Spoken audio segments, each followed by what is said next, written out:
नांदेडमधील काँग्रेस कार्यकर्त्यांना स्वातंत्र्य मिळालं अशा शब्दांमध्ये नाना पटोले यांनी अशोक चव्हाण यांच्यावर हल्लाबोल केला। अशोक चव्हाणांनी नांदेडमधील कार्यकर्त्याला गुलामीत ठेवलं होतं। नाना पटोलेंनी अशोक चव्हाण यांचं नाव न घेता ही जोरदार टीका केली आहे। आता नेत्यांच्या घरून तिकीट मिळणार नाही, लोकांमधूनच ज्यांचं नाव आलं त्यांना तिकीट देऊ असं देखील नाना पटोले म्हणाले। नांदेडमध्ये आम्हाला पहिल्यांदा काँग्रेसच्या कार्यकर्त्यांना स्वातंत्र्य मिळालं, पण एका गुलामीच्या छायाखाली सातत्यानं या नांदेडला ठेवण्याचं काम, काँग्रेस कार्यकर्त्यांना ठेवण्याचं काम ज्या व्यक्तीने केलं आणि तो व्यक्ती गेल्यानंतर सगळे कार्यकर्त्याला स्वातंत्र्य मिळाले अशा पद्धतीचं वातावरण या ठिकाणी झालं।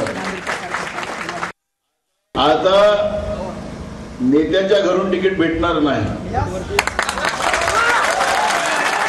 आता तिकीटची परंपरा आम्ही लोकांमधून दिलेली आहे। ज्या लोकांनी अर्ज केलेले आहे त्यांचं नाव लोकांच्या मधून सर्वेमध्ये आलं, म्हणजे मागच्या नेत्यालाही सुद्धा आपली तिकीट घ्यायसाठी दिल्लीला जावं लागत होतं।